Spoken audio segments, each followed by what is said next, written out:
Hi everybody, Happy New Year. This is Buzzsaw Gaming. This is my first video, so apologies for the video quality. But I just wanted to share some of my Atari Jaguar favorites. And later on, maybe some of my other collections as well. As you can see, Doom is playing right now in the background. And this is my basic setup. I like it because it's simple. It's just the way it was when I was younger. Basically just had a TV and the stand, and the consoles were on the floor for the most part, so I didn't want to have anything too complex or too involved, so I never went beyond that. As far as the TV, you can start there just for a little bit of information. It's a Sony Trinitron 27-inch, and I got this free, basically. I had to drive a long way to get it though, from an old lady that was giving it away and upgrading to a flat screen. And basically, a funny story, this is almost the exact same model that I had in the 90s, so it found its way back to me. And underneath I typically have the PlayStation 2 to watch movies and PlayStation 2 and 1 games, as well as the Super Nintendo, which is my largest library, which later on I'll probably share. Anyways, the Atari Jaguar. This is my collection. It's very small, but it's all complete in box. It's all original. And fun story, growing up, I remember going to the video stores, Babbage's, or Electronic Arts in the local mall. Well, not Electronic Arts, Electronic Boutique, that was the name. And I remember seeing the Jaguar advertisements all the time, and I was really obsessed with Doom, so it was kind of a good fit, and I always wanted to get one. I never did that time, so unfortunately later in life I did. And as far as the 5th generation consoles, I think that the cartridge based ones, the Jaguar and the N64, are the most nostalgic, just the the end of an era of the cartridges. So I like those two 64-bit systems in the 5th generation, although I like the others as well. These two are the most retro for me. So anyways, as far as the collection, I'll try and take a look here. I have complete in box Aliens versus Predator, which is the standout game in the Atari Jaguar library. It's a lot of fun and a lot of gore and super creepy and survival horror, I would say. Next, Wolfenstein 3D. I remember playing this a lot on the computer. Why? Because I had an old cheap computer at the time and it couldn't run Doom, but it could run Wolfenstein 3D, so I played a lot of this, the shareware, and I think I eventually got a real version as well. So that's Wolfenstein 3D, and it runs really nice on the Jaguar as well. Next is Iron Soldier. Also an amazing game, I really like it. It's a lot of fun, one of those mech games where you have I think a 40-foot mech and you're just going around breaking things. It's a lot of fun. Next is Missile Command 3D. I know a lot of people don't know about this game, but it has, I think, 3 different modes. And it was originally supposed to be used with the Atari Jaguar virtual reality headset, which of course never came out. But it's a really fun game. It has good graphics. It's really interesting. You have like flying dragons and flying eels and lots of different things attacking that you have to protect your base against. And I love the box art. I mean, to me, this is probably my favorite box art, actually, of all video games. I think it's just, look at that. Just don't see that anymore. The base and the dragon and the kind of futuristic world. So anyways, I like that game a lot. Next is Tempest 2000. That needs no introduction whatsoever. It's a really fun game as well, and really what's the best part about it, I think, is it's just a very chill game, and the music is really good. So that's a game that you kind of put in just to relax and you know, not take things too seriously and have a good time. And right below that is Skyhammer. Now this, more than anything, I think it shows the way the Atari Jaguar was put together. It could really showcase some really nice 3D games. Unfortunately, during its lifetime, it had a lot of issues, which I'm sure most of you know about.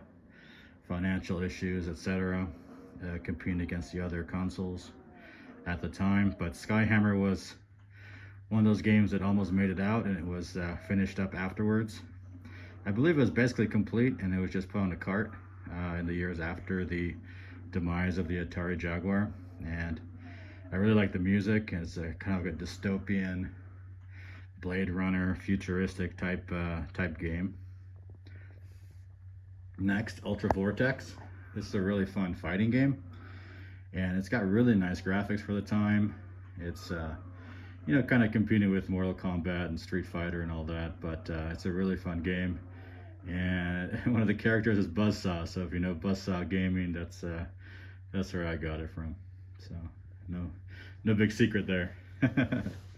Next is Brutal Sports Football. This one's a lot of fun. I just like the idea of going around and then just making a lot of destruction while playing a football game. So obviously not true to life, but it's got a lot of funny teams like the Huns, the Vandals, kind of medieval and early medieval type of teams. So very violent, but a lot of fun. It's a lot of fun to play with somebody else as well. And then I have Power Drive Rally, which is a really nice game as well for the Atari Jaguar. It's really fun. It's got nice mechanics. You can even turn your headlights on and off. It's a really nice, I guess, driving kind of rally racer type game. And then Doom. Everybody knows Doom. This game was so much fun. And of the time, I mean, this was the best version of Doom, even though when the actual playing happens, you don't have any of the Doom music, but everything else is there. And my console is complete in box. It's right there, and have an extra controller there. That one has the small insert, the Doom insert as well. There's the console as well, playing Doom, and on the 27-inch CRT. So you can see it's it's a lot of fun. I mean, this is doing really good compared to the time frame. You had to have a really expensive computer to play this game. So this is a really nice nice version. There's a controller, and there's the manual, which is original as well. It's a little bit warped, but not too bad. Anyways, that's my Atari Jaguar collection. Thought I would share. I know it's not the best system in the world. It's far from the worst, though. It's just a lot of fun. It's super quirky. It's something that's just a milestone of the era, of the time. I mean, you'll never see something like this again. And I was never a big Atari fan, like the 2600 and all that. At the time, I had a Tandy color computer too. So I was playing those type of games on the Tandy color computer too. I never had an Atari 2600. I had friends that had it, but I never had it, so I never got into it. And then later Nintendo and Sega and all that came out, and Atari was a distant memory. But when this came out, this made a massive splash, and I remember the marketing and just watching it in the video stores every time I would go in, and it seemed like it would be like the next best thing, like they would, you know, retake the console market and dominate. But you know, later in life we learned more what happened. But back then as a kid, when you're younger, or, you know, an early teen, you don't know what's going on. So, you know, I thought otherwise at the time. Anyways, that's a small overview of my Atari Jaguar collection. I do have other collections. I'm not sure if anyone wants to see them or not, but I do have Super Nintendo, Sega Genesis, TurboGrafx 16, another one of those consoles that I really loved at the time. Honestly, it was that and the Atari Jaguar and TurboGrafx 16 were the two consoles that I wanted the most. I always was kind of like a rooting for the underdog. So I liked Super Nintendo and I liked Sega Genesis, but I always was rooting for, TurboGrafx 16 and Atari Jaguar and kind of these quirkier systems as opposed to being a mainstream gamer. Anyways, that's all. If you want to see more of my collection, I'd be happy to share if anyone's interested. Yeah, I do have a small collection, kind of a how do you say it? Just the games that I like. I don't have anything like full Nintendo collections or anything like that. I really just have anywhere from 10 to maybe 30 games per system, but just games that are really good, that I like, and it doesn't take a lot of space. And I kind of cover everything really, from way back to the early Nintendos. Unfortunately, my color computer 2 is somewhere in my parents' garage, so I have no idea where it is. But if I can ever find it when I'm there, when I visit, I definitely will bring it out and connect it. Anyways, have a nice 2024, and if you want to see some more collections, let me know.